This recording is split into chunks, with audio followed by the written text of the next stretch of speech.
விஜய் ரசிகர்கள் வந்து இன்னும் அந்த மாதிரி அவங்களுக்கு அவர் மேலே வந்து ஒரு பிரமிப்போ ஒரு தலைவருக்குரிய மரியாதையோ இல்லை. விஜயை வந்து இன்னும் அவங்க ஒரு நடிகராக தான் பார்க்குறாங்க.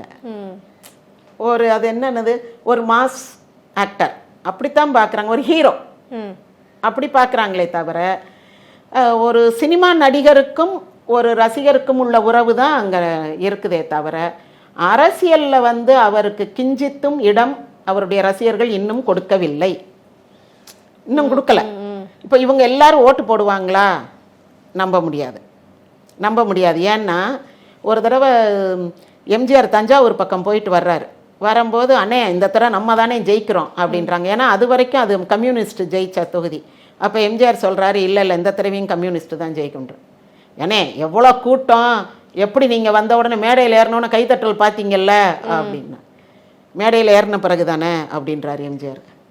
என்னானே அப்படின்னா, அவங்க எனக்கு ஓட்டு போடுறவங்களா இருந்தால் என் கார் வந்துருச்சுன்னு தெரிஞ்ச உடனே எந்திரிச்சுன்னு கை தட்டுவாங்க, எந்திரிச்சிருவாங்க எல்லாரும், எம்ஜிஆர் வந்துட்டாருன்னு.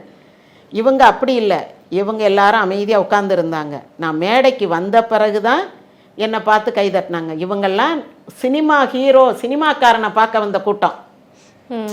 என்னை பார்த்த உடனே ஒரு உற்சாகத்தில் ஹை எம்ஜிஆர் அப்படின்னு கை தட்டினாங்களே தவிர என்னுடைய ஃபாலோயர்ஸோ என்னுடைய சப்போர்ட்டர்ஸோ கிடையாது. அதனால் இந்த தடவை இங்கே கம்யூனிஸ்ட் தான் ஜெயிக்கும்னாரு, அது மாதிரி தான் ஜெயிச்சுது.